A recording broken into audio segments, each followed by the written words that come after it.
ako po talaga ang kanilang pakay. Oo. Ang presidente po ng Senado, si Senator Chis Escudero, ay parang collateral damage lang po yun. So tama pa rin lumabas sa mga social media na ang puntirya talaga kayo. Yung Witness Protection Program, legitimate na remedyo ito eh. Nasa batas ito eh. Pagkatapos sinabi niya, hindi ko basta ma-approve yan. Kinakailangan mo nang isoli muna niya yung mga nakulimbat nila. Ito na po yung magkapalitan na po eh. Nagkapalitan na ito. Paano mangyayari yun? Yung sinasabi niyang restitution or indemnification, hindi kasali yun eh. Oho.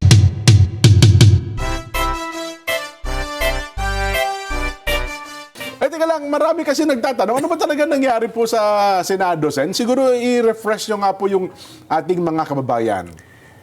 Kagaya nung nalalaman na ninyo at ang daming nagbibigay ng feedback sa akin, hindi lamang libo-libo, halos milyon-milyon na yata. Ay, opo, oo.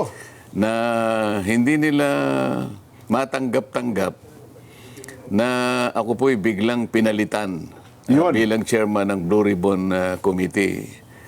Ang totoo po niyan, ako po talaga ang kanilang pakay. Oo. Ang presidente po ng Senado, si Senator Chis Escudero, ay parang collateral damage lang po yun. So tama pa rin lumabas sa mga social media na ang puntirya talaga kayo. Kasi hindi naman nila ako maalis kung hindi nila alisin yung puno. Ayun. Ganun po yung nangyari riyan. Oho. Ngayon, ang medyo hindi po ako nagsasabi nito. Ito po ay kinukumpirma ng napakarami pong mga kababayan natin na hindi po nila nagustuhan yung mabilis ang pagpapalit ng liderato ng Blue Ribbon Committee.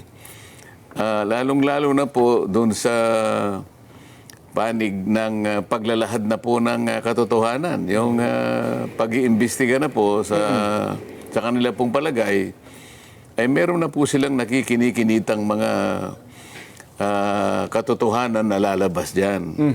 Papunta na po sa paghanap po natin ng kasagutan sa maanumalyang pagkakalatag ng mga proyekto na kung tawagin nga ay ghost projects. Ayun. Ang balita kasi, may singit ko lang po, mukhang pinakiusapan ata si Senator Chis bilang presidente po ng Senado na kayo ay palitan sa pagiging chairman, pero parang nanindigan siya sa inyo. Kaya ang nangyari daw po, pati siya nadamay sapagkat ayaw pala niya kayong palitan bilang chairman ng Blue Ribbon Committee. So tama po ba yung ganung anggulo? Hindi ko alam yun kasi wala naman siyang sinasabi sa akin na siya'y kinausap. Oho. Ang nangyari, May nakiusap daw po eh. mabilisan nga eh. Ang totoo niya, siguro nakikita nyo, itinutuloy ko yung pangatlong pagdinig namin. Opo. Ako na lang ang pinakahuli na nakabalita na napalitan na pala yung aming Senate President. Ayun na nga, oo. Kaya pala si Senador Jinggoy na nasa tabi ko, medyo mainit ang ulo nung araw na yun. Hindi ko naman alam kung ano nangyari. Oho. Kaya yung pong talagang purong-puro na biruan lang, iba po yung pagkakatanggap niya. No? Pero alam naman ninyo, talaga nagbibiruan lang kami. Totoo po. Yun pala pagkakapaalam ng isang babaeng senador, yun na raw palang tanda Senyales. na sila ay nagkakaroon na ng pagpupulong sa isang Kasi kwarto. hindi naman talaga nagpapaalam yun eh. Ayun na nga po eh. Talagang yun halos hanggat maaari ay Nakabantay talaga, di po ba? nakabantay at lahat ng anggulo ng mga pinag-uusapan ay nakakasangkot siya sa mga usapin. Opo. Nagtaka ko kung bakit siya nagpaalam at nangako naman siyang babalik. Yes. Oo. Pero hindi na siya nakabalik. Oho. Ayun. Ang narinig ko lang sana, sa iba kasi mga balita, at siguro mabuti masagot niyo rin, ang pangunahing layunin daw po kasi talaga ng Blue Ribbon in aid of legislation. Kasi daw po, parang sa tingin daw po ng kapwa yung senador, parang nalilihis na para bagang ang dating prosecutorial na raw po ang dating ng pagdinig ng Blue Ribbon Sen. Sino po ba ang nagsabi nun? Yun po ang lumalabas. At maging sa panayam po sa mga kasama nyo sa Senado, parang yun po ang binabanggit nila, Sen. Hindi po totoo yun. Unang-una, talagang may pagka-prosecutorial po sapagkat kung titingnan ninyo yung pinaka-mandato ng committee, Ng Blue Ribbon. ang tinutugis niya yung malfeasance, Misfeasance and misfeasance at non-feasance.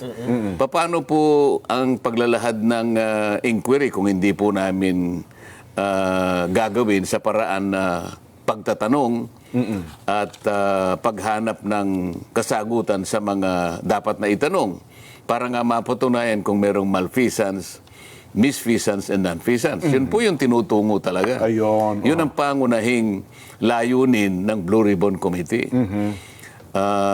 Kung naipagkamali nila, lalong-lalo na po yung aming puno ng Senado ngayon, yun po yung sinasabi niya. Ayun, opo, Kahit oo. kailan ay hindi po ako lumihis doon sa tuntunin na yon. At baka dapat sana tinanong muna niya ako. Opo. Nakatatlong pagdinig lang ako eh. Tama po. Yung iba nga pong humawak ng Blue Ribbon Committee, nakalampas na sila ng halos 20. Wala pa naman silang nagagawang batas eh. Tama po. Sa totoo lang po ako, pangatlo pa lang. Meron na po akong naiayos. Oo. Possible areas of legislation. 10 pa yung aming naisip na kagad eh. Ba? Oho, sa tatlong pagdinig pa lang po, ha? Tatlong pagdinig pa lang para malaman ng nakikinig sa atin Opo. na tayo naman ay hindi nagbibiro sa mga sinasabi natin. Ipakikita ko dito, alin-alin ba yung mga naisip na nating mga panukalang batas sa liwanag ng mga pagdinig kahit hindi pa talaga natatapos. Pangatlo pa lang na pagdinig. Base sa mga nakita na namin, nakita ko at nakilatis natin, ito yung aking naisip. Kinakailangan merong amendment ng procurement law. Oo, opo. Kasi doon napupunta po yung mga bidding natin, yung pag-award ng mga proyekto, lalong-lalo na yung pinag-uusapan ng mga flood control projects, nasasalaula sapagkat merong problema, may mga butas sa procurement law. Kailangan mag-introduce ka ng amendments. Meron ding amendment po sa anti-graft law. Oho. Dito kinakailangan mapatibayan siguro kung hindi man dapat itaas siguro pati yung pagpaparusa dito kinakailangan ibigyan talaga ng impetus dito eh. Opo. Pwede rin nating meron po kaming iniisip na amendments po sa contractors licensing law. Ito yung sakop ng PICAB, ano? Pikab, opo. Oho. Meron tayong amendment sa witness protection law o yung tinatawag na stand-alone bill, no? Oho. Meron tayong naiisip na amyenda doon sa ating AMLA, Anti-Money Laundering Council. Anti-Mondeling. opo. Nakita naman ninyo kung saan, isip-isipin nyo, yung isa sa mga nag-testify doon. Sa isang araw, kaya niyang magpatalo ng halos 14 o 15 milyon. Ito parang ang ginagamit nila, laundry area yung mga kasino natin. Kaya dapat magkaroon ng amyenda sa AMLA, sa batas sa AMLA, ano? Nakikita rin natin ang pangangailangan para i-amend yung ating Securities Regulation Code. Sapagkat dito pumapasok ang ilang mga kawatan, yung sindikato, ginagamit nila na pasilidad itong areang ito. No?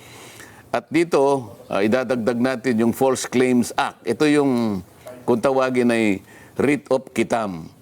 Yung bang pwedeng payagan kahit isang mamamayan lang, kahit isang ordinaryo, karaniwang mamamayan na maghain siya ng asunto laban sa mga opisyal ng pamahalaan, ang kondisyon lamang kapag hindi ito binigyan ng atensyon ng ating Department of Justice. Halimbawa, in 30 days, kailangan umaksyon ng Department of Justice. Pag hindi siya umaksyon, meron ng karapatan na maghain yung karaniwang mamamayan.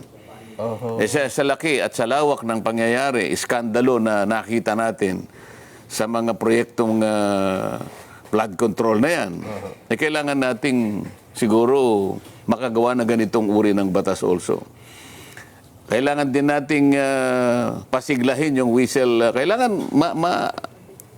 ma-approve na natin itong Whistleblowers Protection Act na nakabinbin pa ngayon.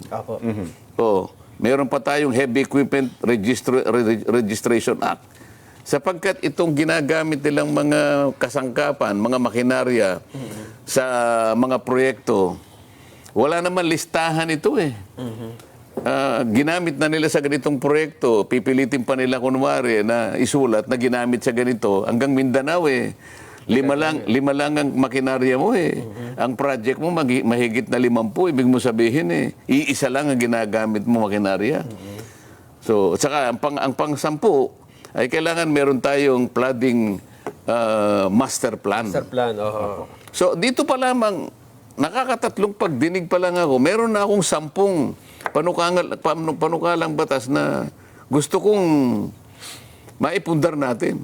Opo. Para sa ganon ay ma-address natin ang mga problema kaugnay nitong maanumalyang paglustay ng ating kabangbayan. So yung punto ng in aid of legislation, Sen, Pangunahin. iyon po. Oho. Pangunahin, hindi lang maiiwasan na talagang akala mo, meron nagpo-prosecute ka. Talagang gano'n eh. Kailangan mo magtanong eh. Opo. Kailangan mo magpalitaw ng ebidensya eh. Paano mo ngayon mapangangatwiranan na ang dami palang ganitong mga anomalya kung hindi ka kukuha ng tao na tutulong sa'yo. Kaya ko lang naimungkahe na kung sino man po ang gustong nagsalita na, ay nakausap ko na po yung DOJ na nakahanda po silang tulungan kayo. Basta sasabihin po ninyo yung katotohanan at maituro ninyo yung mga taong nasa likod. Ayun. Mas malalaki sa inyo. Ang nangyari nga lang, bumaligtad naman ang DOJ. O, yun nga. Akalain mo naman, Ang daming kondisyon. ito yung nakakapagtaka eh. Opo. Kausap ko ang Secretary ng Department of Justice, Linggo. Kausap ko yung kanyang USEC, siguro Biyernes o Sabado. At nakausap ko pa, bago ko uli makausap ang Department of Justice, Secretary Boyeng Remulla. Alam nyo naman na magkaibigan kami. Ay, opo. Kahit sa Congress pa, oo. So, kinumit niya sa akin yun. Okay yan. Sabi niya gano'n. Ang totoo niyan, partner naman namin kayo, ang Senado, para maipasa natin itong Whistleblowers Act. Pagtulong-tulungan natin yan. Sige, pangako muna sa kanila na mabigyan natin sila ng provisional immunity. Kaya malakas ang loob ko sapagkat alam ko nakahanda siya na tulungan kung sino man Oho. ang tatayo talaga na magsasabi na ng totoo. Dito wala pa kayong tinutukoy kung sino. Wala pa. Naihinuha ko lang. Sabi ko, baka sakali. Baka Sige may ka salita, niya. magturo. Oo. Kasi ka ako, na-upload ko na ito nung nakaraang hearing. Baka ka ako merong Opo. At saka sa magkusa. programang ito, Sen, noong Biyernes, di ba Oo, baka sinabi niyo merong na? magkusa. Kailangan Yan. nakahanda ako. Kaya nga, tumawag na ako sa iyo. At mabuti naman ka ako, tumawag ka na rin sa akin para makonfirma natin na magkaugnay tayo sa layo ng ito. Yung Witness Protection Program, legitimate na remedyo ito eh. Nasa batas ito eh. Pagkatapos sinabi niya, hindi ko basta ma-approve yan. Kinakailangan mo nang isoli muna niya yung mga nakulimbat nila. Ito na po yung magkapalitan na po eh. Nagkapalitan na ito. Paano mangyayari yun? Yung sinasabi niyang restitution or indemnification, hindi kasali yun eh. Oho. Wala yun sa requirement eh. Hindi pinag-uusapan dito yung pagsusoli ng kung ano. Pwede na sigurong pag-usapan sa bandang huli yun. Pero dun sa punto na siya ay nag-a-apply sa'yo, Apply pa lang. kaya niya lang gagawin yun, manganganib talaga ang buhay niya, kaya nagpapakover siya ng protection. Oho. Nakita mo yung inallege niya na may kinalaman di umano dito sa mga payola, yung mga payouts na yan, 17 congressmen. Opo. At 10 mga tao na yung iba ay private individuals at yung iba naman ay mga kawani at opisyalis ng DPWH. Sa mga tweet, 10 sa panig ng DPWH at saka pribadong mga mamamayan at 17 congressmen. O yun naman ang yun naman ang hinihingi ng Witness Protection Program. Manganganib talaga ang buhay niya sa ginawa niyang pag-expose sa pagsasabi ng katotohanan. Oho. Sa panig niya, yun ang totoo eh. Pero yung unang usapan niyo po ni Sec Boying, walang mga ganong kondisyon, Sen? Alam naman niya na wala eh. Kaya basahin mo yung batas. Napakasimple naman ang batas. Ngayon, ito naman aming bagong Pangulo ng Senado ngayon. Yun ang kanyang idinadahilan kung bakit yung sulat na binigay ko na dapat pirmahan niya para umabot sa Secretary of Justice, nag-research naman ako sabi niya. Ayun na nga po, hindi na Nakita ko na kinakailangan palang magsoli. ang aking kinalulungkot dito, kung talagang nag-research sila, bakit hindi nila binasa yung batas? Wala namang sinasabing ganun na magbayad ka muna. Isauli mo muna kung ina-allege na ninakaw mo o ano man. Walang iniwan sa yung ire-rescue kita. Halimbawa, merong kidnap or ransom. Opo. Halimbawa, itong cameraman natin. I-rescue kita pero magbayad ka muna. Ha? Hindi pa, parang mali eh. Kaya mo siya bibigyan ng protection at hindi mo siya ihingi ng kahit ano. Dahil nga doon sa kanyang pagpapahayag, doon sa kanyang pagtulong sa iyo, sa panig ng Estado, magsasabi na siya ng totoo. Kasi mahirap eh. Kung walang tatayo na magwi-witness, sinong mahuhuli natin? Opo. Lahat yun, aligasyon. Lahat po yun, paratang. Kung walang magsasalita. Hindi ba, Nelson, para ka namimingwit eh. Opo. Pag ikaw ay namimingwit, may pain ka. Opo. Tama po. Anong gagamitin mong pain? Butete, halimbawa. Bulate. Bulate. Maliliit na isda. Para makahuli ka ng malaking isda. Ayun nga. Pain. Kung walang pain, Walang pain. Sino yung papain? Yung pain, gusto niya proteksyonan mo naman ako. Kakagatin ako niyan eh. So ang pinangako dapat na Secboy, ano po, provisional. Hindi, sinabi niya, sige, pangakuan mo sila na sa ngayon pa lang, kaya tinawag niya na provisional immunity. Provisional immunity Manggagaling sa akin, Opo. para malaman nila, wag naman ninyo kung ano, wag niyo munang kung ano nung ginagawa nila. Pupunta doon ang BOC, pupunta ang BIR, pupunta yung AMLA. Teka muna, magpa-apply ito eh. Opo. Ito yung proteksyon na hinihingi niya hanggang sa ma-approve na eventually yung kanyang aplikasyon. Walang sinasabi doon na kailangan kang magbayad o magbalik nung inaakala mo na nakulimbat mo. Wala pa eh. Nag-iimbestiga pa lang tayo eh. Paano natin makukwenta kung ano yung babalik? Wala pa naman tayo sa estado na yon.